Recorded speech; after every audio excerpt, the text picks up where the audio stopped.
I'm Glenn Stott. I'm an instructor here at Davis Tech. And today we're going to talk about the first time you're out in the shop and get to run the OxyFuel cutting. We're going to use metal in the shop to practice our cuts on. Anything you need to cut, you're going to pull out of this bin. Even if you look at it and say, well, there's nothing in here to cut, but I can reach in. Sometimes you'll find stuff like this. If it's got a good clean surface on the back and somewhat decent on the front, that's good to cut. Super thick like this. There's some thinner things in here that we can cut. We can use all of this stuff. Is really good to cut.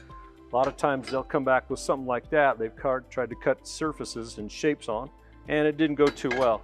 But like I said, anything you can find in here, we can cut. Even this super thick stuff. Just make sure you're pulling everything out of this bin, or there's two smaller bins underneath the cutting. Please be careful, because assume everything in this bin is hot. Even if you're wearing gloves, somebody could have just welded it with 1,000 degrees dual shield machine and just dropped it in here without cooling it off, and it's almost may not be red hot, but if you grab it, even with your gloves on, you're gonna burn your hand. So don't do that. Be really careful. Reach in there and assume that it's hot before you grab it. Then that way you're not gonna burn your hands. And with that note, as a reminder, once you're done cutting, welding, whatever you're doing, quench your metal. There's quench bins all around this place. Quench it in there. Come back before you drop it in the scrap bin or come and have it inspected. You're gonna kind of follow what we've got going on here. You've got straight cut, thick, thin, circle shape, triangle shape, and so on. We'll get down to those later on.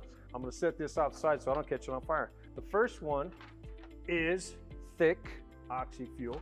So depending on what you find, it's relative. This one is thick, this one is thin. This one is thick, this one is thin. Find two different thicknesses, whether they're super big or super small, it doesn't matter. Just remember, the thinner the material, the faster you have to move. The thicker it is, the slower you have to move. Get my hood, make sure I got a good striker. First thing I want to do, and I see a lot of kids pick it up like this, when you pick it up like that, you're actually lifting that flint away from the striker. So if you pick it up overhand, as you strike it, you're pulling it down tight and it will strike every time. We'll start with the thick one. We'll set that down.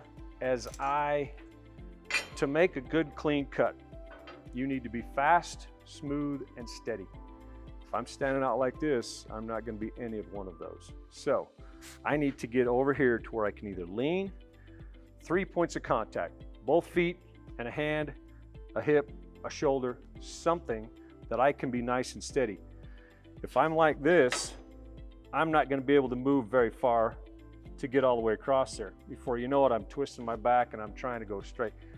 I've got to be able to move all the way across that whole cut in one fluid motion. So when I do mine, I take my hand like that and I reach right back here by my thumb where I'm at, and then that way I can move across here just by rolling my wrist, and I can come all the way across there nice and steady. So that way it works for me. If it's thick, if it's thin, it doesn't matter. I just want to make sure I can get all the way across that cut in one good fluid motion. In the right hand, my acetylene, that's the red one. I'm going to crack it open. I'm going to take my striker. I've got that turned up pretty good, but sometimes if you turn it on and you get all this black soot, looks like a diesel smoke coming out here. I want to get rid of that. So as I'm turning up my acetylene to get rid of my diesel smoke, no more soot, turn on my oxygen, bring that in to where those cones come in nice and tight.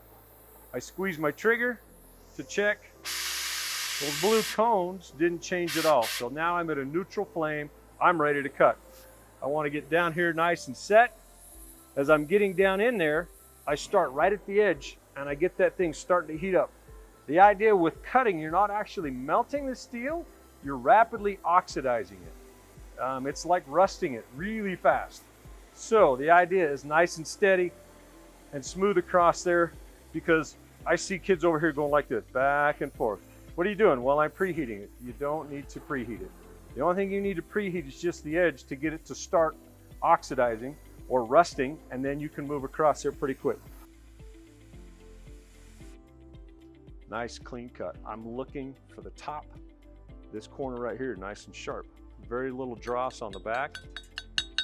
If I tap it, it comes off and it's nice and clean. That's what I'm looking for. That's what we're all looking for a good cut. We want to cut this one.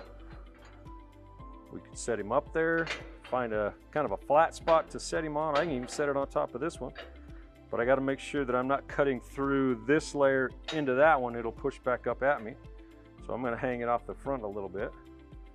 Get my striker, overhand, turn on my acetylene, get rid of the soot, bring in my oxygen, check it, good. Now I'm ready to cut. Same thing, it'll heat just a little bit and then squeeze the trigger and go.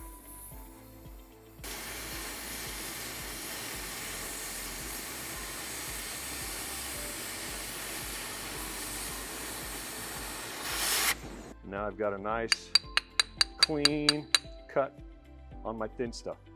Faster for the thin stuff, slower for the thick stuff.